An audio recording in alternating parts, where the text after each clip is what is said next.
بزرگوں نے فرمایا جو شخص ہر شب جمعہ یعنی جمعہ اور جمعرات کی درمیانی رات اس درود شریف کو پابندی سے کم از کم ایک مرتبہ پڑھے گا، موت کے وقت سرکار مدینہ صلی اللہ تعالی علیہ وآلہ وسلم کی زیارت کرے گا، اور قبر میں داخل ہوتے وقت بھی یہاں تک کہ وہ دیکھے گا کہ سرکار مدینہ صلی اللہ تعالی علیہ وآلہ وسلم اسے قبر میں اپنے رحمت بھرے ہاتھوں سے اتار رہے ہیں۔ پڑھ لیجئے، اللہم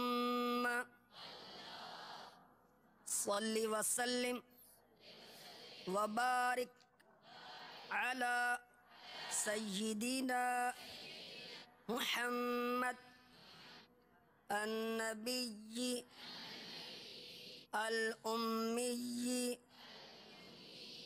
الحبیب العالی القدر العظیم الجاہ وعلی آلہ وصحبہ وسلم۔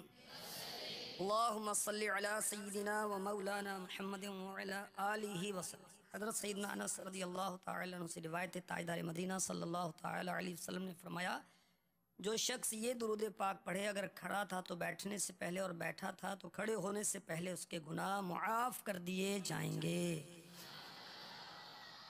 پڑھ لیجئے، اللہم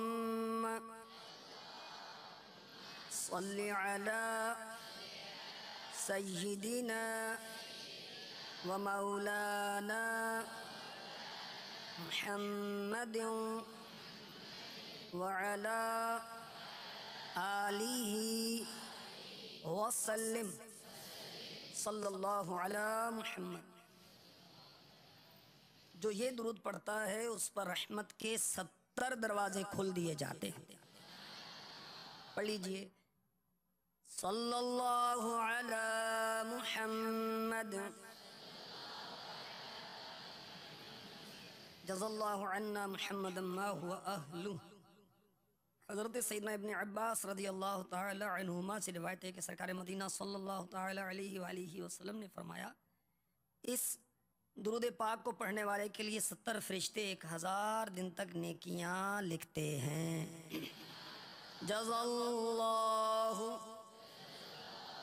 عنا محمدا ما هو اہلہ۔ اللہم صلی علی سیدنا محمد عدد ما فی علم اللہ صلاة دائمتا بدوام ملک اللہ۔ حضرت احمد صاوی علی رحمۃ اللہ الہادی بعض بزرگوں سے نقل کرتے ہیں اس درود شریف کو ایک بار پڑھنے سے 6 لاکھ درود شریف پڑھنے کا ثواب حاصل ہوتا ہے۔ اللہم صلی علی سیدنا محمد عدد ما فی علم اللہ صلاة دائمتا بدوام ملک اللہ۔ اللہم صلی علی محمد کما تحب وترضی۔ ایک دن ایک شخص آیا تو حضور انور صلی اللہ تعالی علیہ وآلہ وسلم نے اسے اپنے اور صدیق اکبر رضی اللہ تعالی عنہ کے درمیان بٹھا لیا۔ اس سے صحابہ کرام رضی اللہ تعالی عنہم کو تعجب ہوا کہ یہ کون ذی مرتبہ ہے۔ جب وہ چلا گیا تو سرکار صلی اللہ تعالی علیہ وآلہ وسلم نے فرمایا یہ جب مجھ پر درود پاک پڑھتا ہے تو یوں پڑھتا ہے۔ آئیے ہم بھی پڑھتے ہیں، اللہم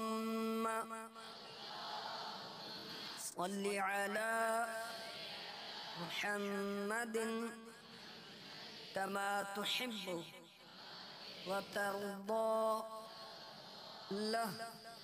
جزاکم اللہ۔ بزرگوں نے فرمایا جو شخص ہر شب جمعہ یعنی جمعہ اور جمعرات کی درمیانی رات اس درود شریف کو پابندی سے کم از کم ایک